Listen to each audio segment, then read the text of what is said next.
Assalamu alaikum. Welcome to Khorasan, the Caliph and the Corruptor. In this episode, we're going to discuss Dhul Qarnayn and Lao Tzu. So, when we study Surah Al-Kahf, which is connected to these very times, we have the story of Dhul Qarnayn. And in earlier days, Muslim commentators often associated Dhul Qarnayn, he of two horns, he of two ages, with Alexander the Great and a number of the romances of Alexander from ancient times that have very, very similar connecting points to the Quran materials. And many people believed, and still to this day believe, that Alexander is Dhul Qarnayn. And there are, pictures of him, I believe, on coinage with depicted with two horns. And then nowadays, many commentators and Muslims are starting to move away from that traditional view and considering other people like Cyrus the Great and other Persian leaders and a number of different kings through the ages, because the story is about a king who travels through the lands and establishing justice, and he encounters Yuj and Majuj. He builds a giant gateway or a wall to protect people from Yuj and Majuj. And this connects to Hadith materials as well. So we're not really sure who the historical Dhul Qarnayn is. And then some people would say that he's not even a historical character, that he is actually representative of something else. Regardless, I look at the section of Surah Al-Kahf as a surah of awakening, and it's about awakening and practicing within the era that we're in, and it's a practical it's a practical expression of prophetic the prophetic awakening process.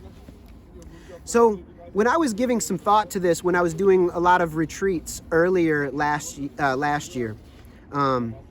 Before Ramadan, I went and I visited many places associated with the prophets, peace be upon all of them, in the Awliya throughout Anatolia. May Allah be pleased with them. And then I went really deep during Ramadan, and then I made a number of retreats after that, and had quite a few insights.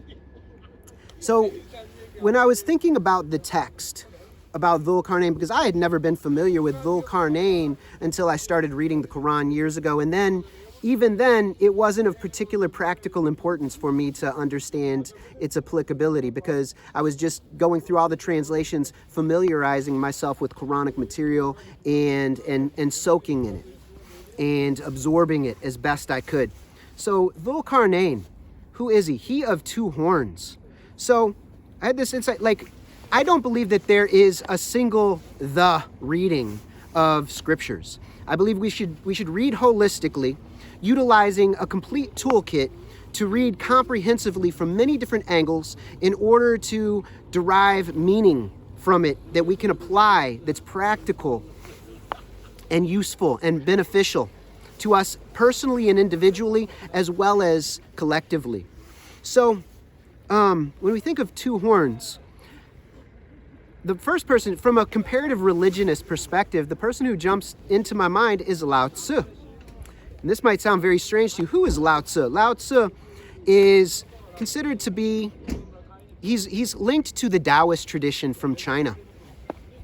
And by the way, there are people who have considered whether the Great Wall of China could be related to Dhul Qarnayn. And then some Muslim scholars have just automatically discredited it. Well, you can just walk through the Great Wall. So anyway, so if we look to China and we think about Lao Tzu, why would I associate him with Dhul Qarnayn? Now, according to Lao Tzu, it means the old man. It literally means the Shaykh. The Shaykh. He's the peer. So he's the old man. And what was he known for? He was a great librarian. He was a master of knowledge. And he had studied things from all around the world and all around the ancient world, because he had access to all these materials that had been collected and sifted and gathered. And he was highly knowledgeable about them.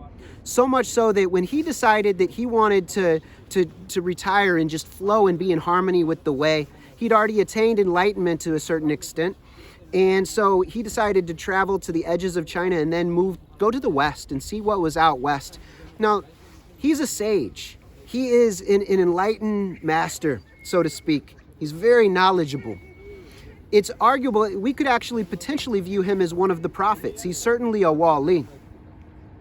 And if you want to have an interesting reading of the Quran, read the Tao Te Ching and Chuang Tzu, and then go and reread the Quran, and certain things are going to pop off the page at you in a way that you've never noticed before. Comparative study is very, very beneficial for us as thinkers and as intuitive beings, as men and women of heart. And we're seeking to become mature and upright. So we should seek out the various prophets, the 124,000. So when he left China, he moves toward the border, and he is depicted as riding on the back of an ox, on a bull, with 2 horns. And he's riding, and you can see him in pictures. He's meditating. He's sitting in meditation on the back of an ox. When he gets to the edge of China, and he's about to move beyond the Chinese borders from ancient China, he's stopped by a guard who recognizes him and knows he is a man of authority, and inquires as to what he's doing. And he says, well, I'm going to go to the west. I'm going to spend my life meditating and wandering and exploring and seeing what there is to learn and to be in harmony with the way, with the Tao. And which is also interesting that so many of our traditions, the early followers of Isa alayhi salam, they followed what was called the way. In Sufism, it's following the way. In Buddha Dhamma, the Zen tradition, they follow the way. And then in the Taoist tradition, they follow the way. So the path. This is very interesting. So now he gets to the edge. This guard recognizes him, says, I will not let you pass until you have shared your knowledge with us.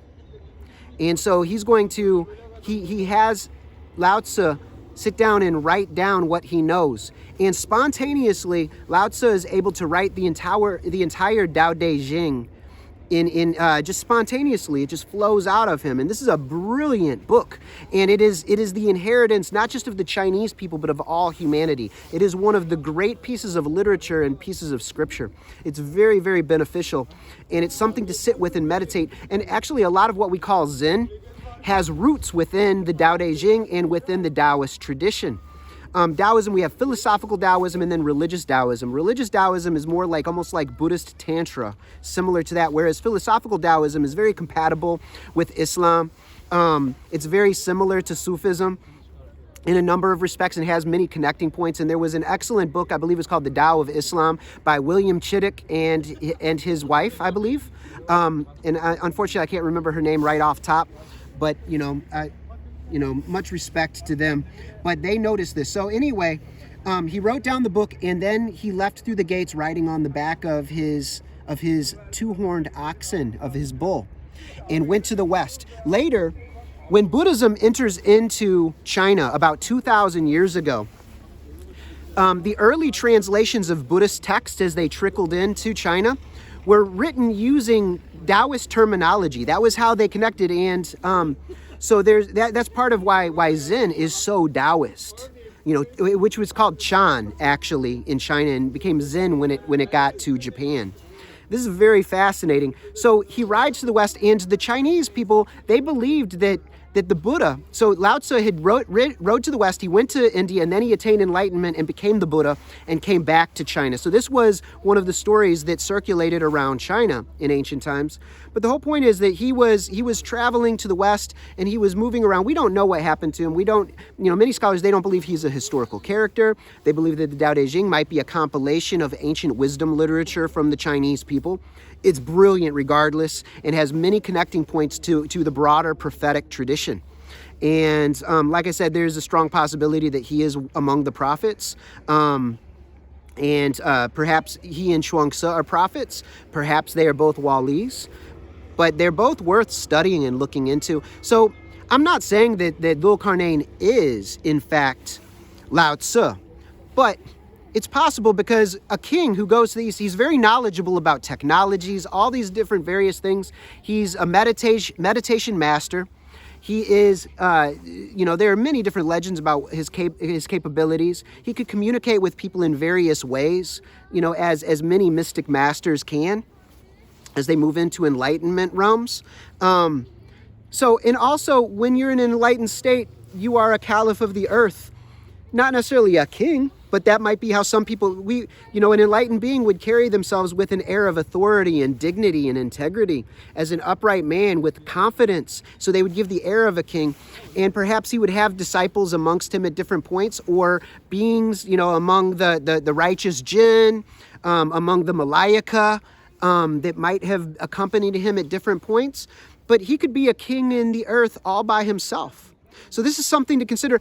And at the very least, it helps us to think with the material in fresh ways. We should not stagnate in our thinking. In the next episode, I'll tell you about how sometimes a mistaken view, or a view that isn't necessarily correct, can lead us to new insights. So until next time, assalamu alaikum wa rahmatullahi wa barakatuhu.